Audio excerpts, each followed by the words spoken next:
नमस्कार, बुलेटिन में आप सबका बहुत बहुत स्वागत है। मैं हूं आप सबके साथ अनूप। इससे पहले हम खबरों की शुरुआत करें, गुजारिश आप सबसे कि आप सब घर पर रहें, बाहर नहीं निकले। कोरोना बंदी को हल्के में मत लीजिए। इस वायरस को अगर हराना है तो यही सबसे बेहतर तरीका है। इसलिए घर पर रहिए, सुरक्षित रहिए और दूसरों को भी सुरक्षित रखिए।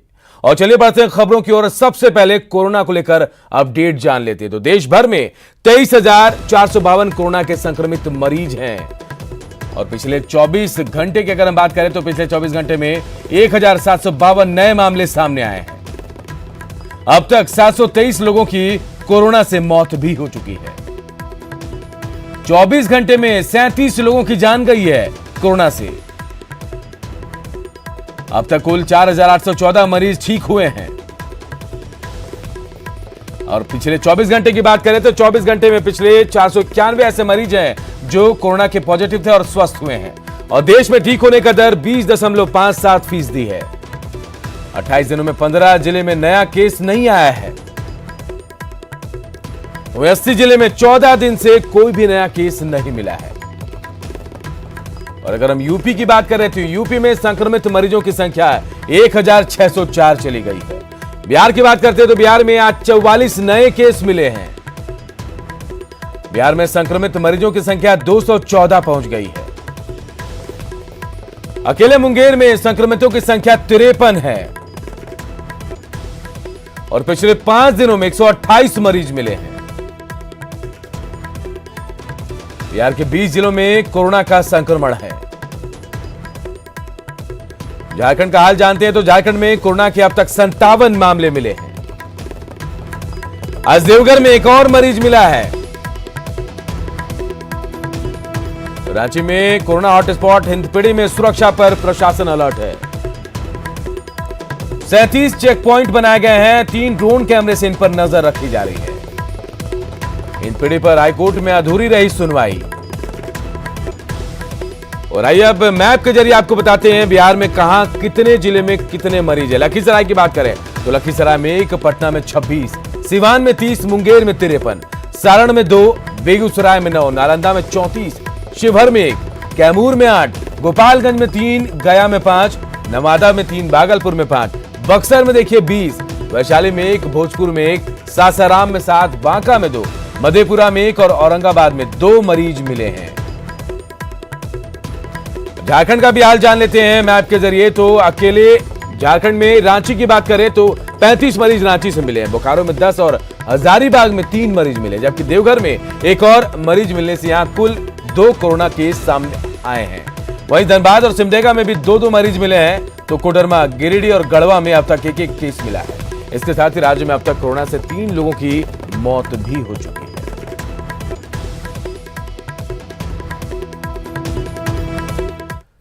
और चलिए बिहार के बारे में विस्तार से बात करते हैं। बिहार में कोरोना के मामले तेजी से बढ़ रहे हैं और आज सबसे ज्यादा अब तक 44 मामले सामने आए। कोरोना का संक्रमण वैसे तो बिहार के 20 जिलों में फैल चुका है, लेकिन मुंगेर, बक्सर, पटना, नालंदा, कैमूर में 5 जिलों में, ये जो इन 5 जिलों का नाम मैंने गिनाया है, इनमें सबसे ज्यादा मरीज सामने आए हैं।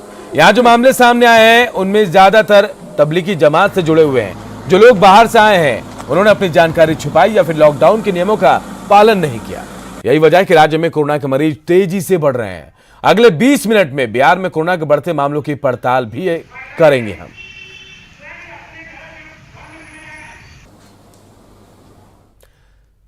मुंगेर की बात करते हैं तो मुंगेर का जमालपुर बिहार में कोरोना का केंद्र बनकर उभरा है। आज जमालपुर के 22 लोग कोरोना के पॉजिटिव पाए गए।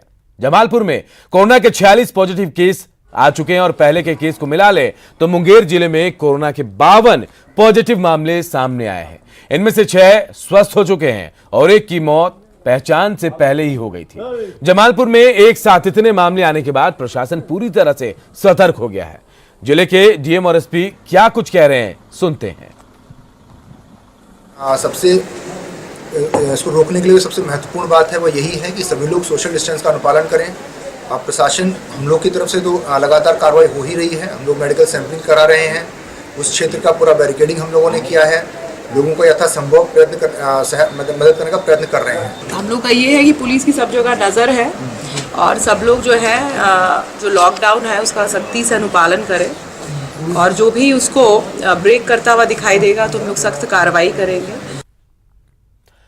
इधर कैमूर में कोरोना के 8 पॉजिटिव मरीज मिलने के बाद जिला प्रशासन अलर्ट पर है। सभी मरीज एक ही जगह के हैं और पूरे इलाके को प्रशासन ने सील भी कर दिया है। ड्रोन कैमरे से पूरे इलाके पर नजर रखी जा रही है। बताया जा रहा है कि सभी लोग सासाराम के कोरोना पॉजिटिव महिला मरीज के संपर्क में आए थे। सासाराम की कोरोना पॉजिटिव महिला 17 दिनों तो कैमूर में रही थी। उसके संपर्क में आए 37 लोगों का सैंपल जांच के लिए भेजा गया था, जिनमें से 8 कोरोना पॉजिटिव निकले हैं। सासाराम की महिला का भभुआ के निजी क्लिनिक में इलाज हुआ था। वहां के डॉक्टर सहित 12 स्टाफ को क्वारंटाइन कर दिया गया है।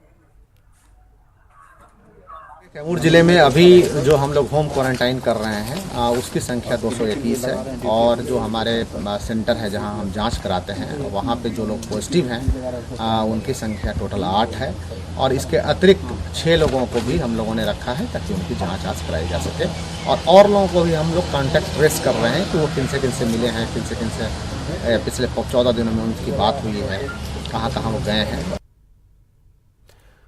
आज तक या कह ले अब तक कोरोना के 46 पॉजिटिव मरीज मिल चुके हैं और अब हम आपको बताते हैं कि पिछले 5 दिनों में किस तरह बिहार में तेजी से कोरोना मरीजों की संख्या बढ़ी है। 19 अप्रैल की बात करते हैं तो 19 अप्रैल को बिहार में 10 संक्रमित मरीज मिले थे, तो वहीं 20 अप्रैल को 17, वहीं 21 अप्रैल को यह आंकड़ा 13, जबकि 22 अप्रैल को 17 संक्रमित मरीज मिले। कल यानी 23 अप्रैल को 27 मरीज संक्रमित मिले और आज देखिए 46 मरीजों की संख्या जोड़ दे तो यह आंकड़ा 130 हो जाता है।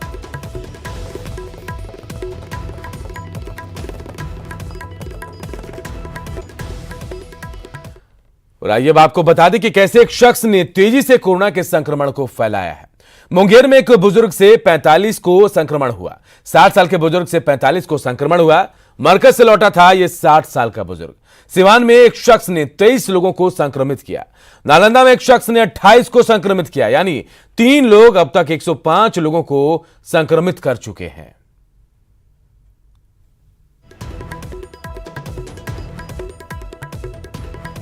तो देखिए कैसे एक शख्स ने तेजी से कोरोना के संक्रमण को फैलाया, ये हम आपको बताने की कोशिश कर रहे हैं। मुंगेर में एक बुजुर्ग की बात करें तो बुजुर्ग से 45 को संक्रमण हुआ, वहीं 60 साल के बुजुर्ग से 45 को संक्रमण हुआ। बताया जा रहा है कि ये बुजुर्ग जो है मरकज से लौटा था। वहीं सिवान की बात करें तो सिवान में एक शख्स से 23 लोगों को संक्रमित किया इस शख्स ने। नालंदा में भी एक शख्स ने 28 को संक्रमित किया।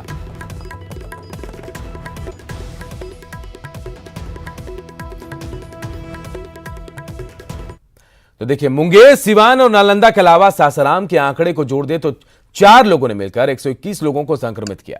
इन 4 जिलों के जो मामले सामने आए उसमें सबसे कॉमन बात यह है कि इन सभी की ट्रैवल हिस्ट्री रही है। मुंगेर के जमालपुर का 60 साल का शख्स मरकज से लौटा और लौटने के बाद रिश्तेदारों के यहां गया, अपने धार्मिक स्थल पर गया, लोगों से खुलकर मिला। नालंदा और सिवान का मरीज दुबई से आया था। दुबई से आने के बाद इन लोगों ने अपनी जानकारी छुपाई और सरकार के निर्देश का पालन नहीं किया। सासाराम वाले मामले में भी यही बात सामने आ रही है। यहां के पहले मरीज की भी ट्रैवल हिस्ट्री है। संक्रमण के बाद ये सासाराम से लेकर पड़ोसी जिला कैमूर तक आते जाते रहे, लोगों से बिना रोक टोक मिलते रहे और यही वजह है कि बिहार में कोरोना बीते 5 दिनों में बड़ी तेजी से फैल रहा है। अब भी समय है, लोग सोशल डिस्टेंसिंग का कड़ाई से पालन करें, नहीं तो स्थिति को संभालना मुश्किल हो जाएगा।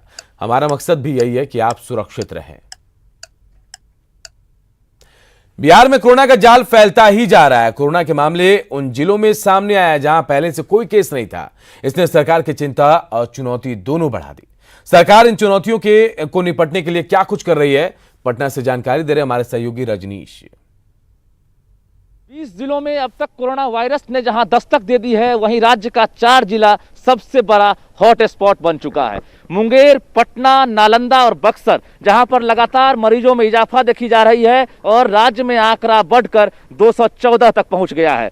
राजधानी पटना की बात करें तो पहले खाजपुरा इलाके को सील किया गया, फिर से जानकारी मिली है कि मसौढ़ी के साथ साथ राजधानी पटना का हृदय कहा जाने वाला डाक बंगला, वहां भी एक नई मरीज में पुष्टि हुई है। ऐसे में पुलिस की गतिविधि बढ़ गई है। सूचना ये मिल रही है कि डाक बंगला चौराहे को भी सील करने की प्रक्रिया अब शुरू होगी और निश्चित रूप से जिला प्रशासन के साथ साथ राज्य सरकार की चुनौती बढ़ती जा रही है, क्योंकि जिस तरह से कई नए जिलों में कोरोना वायरस प्रवेश कर रहा है। आज की बात करें तो आज औरंगाबाद के साथ साथ मधेपुरा जिले में भी आज मरीज में पुष्टि हुई है। तो नए जिलों में लगातार कोरोना वायरस पांव पसारता जा रहा है। एक बड़ी लापरवाही का भी ये नतीजा है, क्योंकि जिस तरह से तबलीगी जमात से जुड़े लोग बिहार में प्रवेश कर जाते हैं, उसके बाद जांच नहीं करवाते हैं, कई दिनों तक घरों में रहते हैं या फिर छुपे हुए रहते हैं, इसकी वजह से उनके संक्रमण में आए हुए नए लोग लगातार संक्रमित होते जाते हैं, एक चेन बनता जा रहा है। और सबसे अधिक मरीज अगर बात करें तो मुंगेर में है, जहां पर 53 मरीजों में अब तक पॉजिटिव की पुष्टि हुई है। तो कहीं ना कहीं जिस तरह से आंकड़ों में इजाफा हो रहा है, तो ऐसे में ना सिर्फ आम लोगों के लिए चिंता की बात है, बल्कि राज्य सरकार के लिए भी बड़ी चुनौती बन गई है। कैमरामैन अभिषेक के साथ रजनीश कुमार, न्यूज 18 पटना। चिंता तो होगी क्योंकि मामले लगातार बढ़ रहे हैं, लेकिन लोग हैं जो मानने को तैयार नहीं। लॉकडाउन के उल्लंघन की दो तस्वीरें देखिए। पहली तस्वीर हम आपको दिखा रहे हैं नवादा के किराना मंडी में सोशल डिस्टेंसिंग की धज्जियां उड़ाई जा रही है। बड़ी संख्या में लोग राशन लेने के लिए मंडी आ रहे हैं, कोई भी लॉकडाउन का पालन नहीं कर रहा है। हैरानी की बात तो यह है कि प्रशासन को इसकी जरा भी भनक नहीं है। बेतिया के मीना बाजार में कोरोना बंदी के नियमों का मखौल उड़ाया जा रहा है। मीना बाजार की तस्वीरें ऐसी हैं कि जैसे कोरोना बंदी खत्म हो गई है। लोगों के साथ साथ प्रशासन भी इस पूरे मामले में लापरवाह बना हुआ है। इससे कोरोना के संक्रमण का खतरा बढ़ गया है।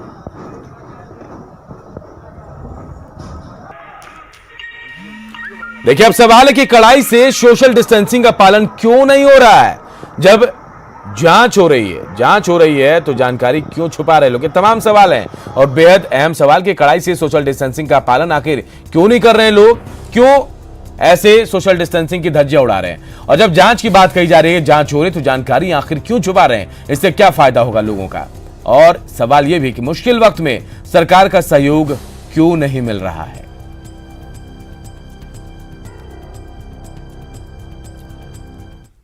कोरोना के कहर से पूरा विश्व परेशान है। एकजुट होकर कोरोना को हराने की बात कही जा रही है, तो दूसरी तरफ बिहार के राजनेता इस समय भी राजनीति करने से बाज नहीं आ रहे। बयानों के जरिए हमला करने का मौका नहीं मिल रहा था, तो सोशल मीडिया पर नेताओं ने जंग छेड़ दिया है।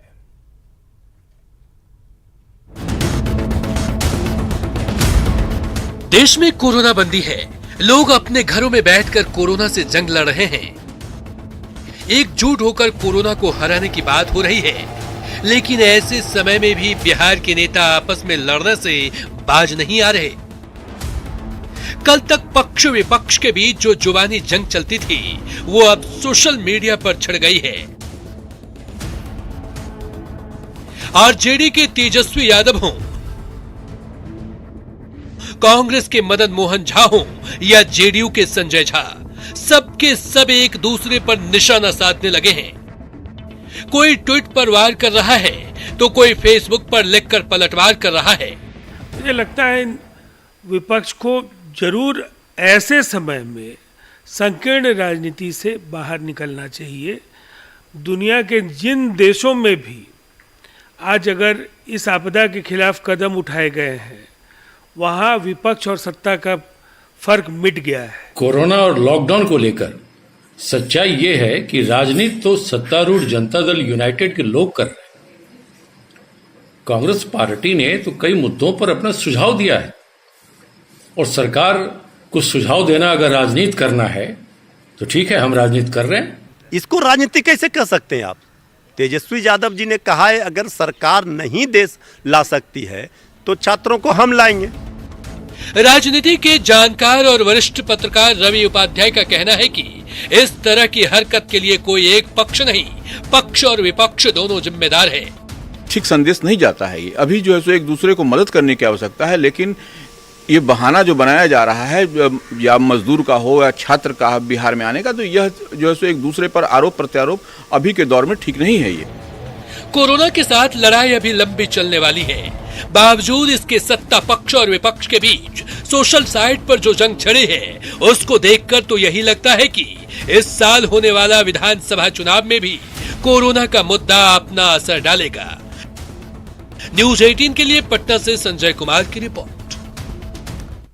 और इधर कोरोना बंदी में राशन कार्ड के मुद्दे पर एनडीए के दो घटक दलों के बीच जुबानी जंग छिड़ गई है। चिराग पासवान ने राज्य में 14.5 लाख लोगों के बीच राशन कार्ड न होने का मुद्दा उठाया, तो जेडीयू ने उसी अंदाज में पलटवार कर दिया। कोरोना बंदी के बीच बिहार में पक्ष विपक्ष के बीच चल रहे आरोप प्रत्यारोप का दौर अभी थमा भी नहीं था कि सत्ता पक्ष की दो पार्टियों के बीच जुबानी जंग तेज हो गई। शुरुआत एलजेपी के राष्ट्रीय अध्यक्ष चिराग पासवान के ट्वीट से हुई। चिराग पासवान ने लिखा, जिनका नाम राशन कार्ड लिस्ट में नहीं है वो काफी दिक्कत में हैं। बिहार के लगभग 14,50,000 लोगों को इससे जोड़ा जाना है, लेकिन प्रदेश सरकार ने अभी तक लाभार्थियों की सूची केंद्र को नहीं दी है, जिससे उन्हें राशन का लाभ नहीं मिल पा रहा। मुझे विश्वास है जल्द नीतीश कुमार जी इस पर कदम उठाएंगे। चिराग पासवान ने राशन कार्ड को लेकर कोई एक ट्वीट नहीं किया, एक के बाद एक 3 ट्वीट किए और बिहार सरकार की कार्यशैली पर सवाल खड़े कर दिए। कहा कि कोरोना बंदी में केंद्र सरकार ने तमाम प्रदेशों से बचे हुए करीब 39 लाख राशन कार्ड धारकों की सूची मांगी है, जिसमें बड़ी संख्या करीब 14,50,000 बिहार प्रदेश के लाभार्थियों की है। लेकिन केंद्र सरकार के प्रयास के बाद भी बिहार सरकार ने अभी तक सूची नहीं भेजी है। मेरी जानकारी में है कि केंद्रीय मंत्री आदरणीय रामविलास पासवान जी ने निरंतर राज्य सरकार से संपर्क भी साधा है। शायद अगर मेरी जानकारी सही है तो उन्होंने एक पत्र भी माननीय मुख्यमंत्री जी को लिखा है। चिराग के तीखे सवाल से तिल मिलाए जेडीयू की तरफ से भवन निर्माण मंत्री अशोक चौधरी ने मोर्चा संभाला और चिराग पासवान को कोरोना बंदी में राजनीति न करने की नसीहत दी। राज्य सरकार ने तो इस विकट परिस्थिति में वैसे लोगों को भी जिनके पास राशन कार्ड नहीं है उनको सर्वे कराकर 1,000 रुपया देने का निर्णय किया है। तो ये समय पर इस तरह की राजनीति करना हमको लगता है कि ये उचित नहीं है और ये टोटल ब्लेम गेम करना, सेंट्रल में बैठ करके और यहाँ पर ब्लेम गेम करना ये भी उचित नहीं है। आप एक अलायंस पार्टनर हैं, आपको उसकी मर्यादा का भी ख्याल रखना चाहिए। एलजेपी और जेडीयू के आरोप प्रत्यारोप को सियासत से जोड़कर ना देखें तो भी ये सच है कि कोरोना बंदी में जिनके पास राशन कार्ड नहीं है उन्हें परेशानी हो रही है। दूसरी तरफ ये भी सच है कि राज्य सरकार ने ऐसे लोगों को चिन्हित करना पहले से ही शुरू कर दिया है।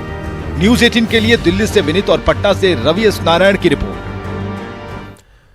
कोरोना से लड़ रहे देश को बचाने के लिए प्रधानमंत्री नरेंद्र मोदी जहां तेजी से फैसले ले रहे हैं, तो वहीं देश की जनता के मर्म को समझने के लिए अपने पुराने संपर्कों को भी टटोल रहे हैं। आज ऐसा ये कॉल जमशेदपुर के जुगसलाई में रहने वाले आरएसएस और जनसंघ से नाता रखने वाले महेश चंद्र शर्मा को आया। पीएम मोदी और महेश चंद्र शर्मा के बीच क्या बातचीत हुई, जरा आप भी सुनिए। प्रणाम प्रणाम प्रणाम। कैसे हो? ठीक है सर। बस ऐसे ही फोन किया था, कोई काम नहीं था। मैंने कहा चलो, हाँ, देश संकट की घड़ी से गुजर रहा है तो पुराने लोगों से जिनके साथ काम किया है थोड़ा नमस्ते कर लूं। जी जी, बहुत मेहरबानी सर। स्वास्थ्य कैसा है जी? बहुत ठीक है सर, एकदम ठीक है। पार्टी के लिए लगे हैं? हाँ जी, कार्यकर्ता लगे हैं इन दिनों? एकदम लगे हुए, एकदम लगे हुए, पूरा लगे हुए। और हम लोगों को, गरीबों को खिलाने विलाने में भी लगे हुए हैं। क्या लोगों में से क्या आ रहा है जी? लोगों में अपना पक्ष आ रहा है कि बहुत अच्छा काम कर रहे हैं मोदी जी। तो इतना बढ़िया काम किए, मैंने आज तक कोई भी ऐसा प्रधानमंत्री नहीं हुआ जिसने ऐसा सोचा। तो कोई लोग थोड़ी तकलीफ होती होगी, लेकिन कोई नाराजगी नहीं है? नहीं, कोई नाराजगी नहीं है सर। तकलीफ तो होती है, लेकिन अब क्वारंटाइन में तकलीफ तो होगी कईयों का काम थोड़ा, लेकिन अब सब चीजें तो एक साथ सोची नहीं जा सकती ना। सब बातें तो दुनिया में जो हुआ है उसकी तुलना में हम देश को बचा पाए हैं। जी सर, ये क्वारंटाइन के चलते ही तो देश बचा है, नहीं तो बहुत हालत खराब हो जाती, बहुत हालत खराब हो जाती। और हमारे पास तो उतने अस्पताल भी नहीं है इतने। मैं यहाँ पर ऋषि भवन का अध्यक्ष हूँ। यहाँ पर मेरे पास भी मैंने अपने भवन को भी पूरा दे दिया क्वारंटाइन के लिए। ये बड़ा काम किया। हाँ जी, क्वारंटाइन के दे दिया। अभी भी इसमें 37 आदमी है, 37। हाँ। तो आपके आदेश अनुसार सब काम किया जा रहा है। उनका भोजन का रहेंगे। जी, आप जीवन यही किया है जी। जनसंघ के कार्यकाल से लगा हुआ, तब से आज तक लगा। भगवान की कृपा। संघ के पुराने पिलर है जी। जी, बहुत आपका चलिए, बहुत प्रणाम और पूरे परिवार का स्वास्थ्य संभालिए। ऐसे ही नमस्ते करने के लिए फोन किया था। जी सर जी, नमस्कार। बहुत बहुत धन्यवाद। तो देखिए, एक बार फिर आप सबसे गुजारिश करते हैं कि लॉकडाउन को हल्के में मत लीजिए, घर पर रहिए, सुरक्षित रहिए और दूसरों को भी सुरक्षित रखिए। फिलहाल इस बुलेटिन में इतना ही, लेकिन खबरें लगातार जारी है। देखते रहिए न्यूज़ 18 बिहार झारखंड।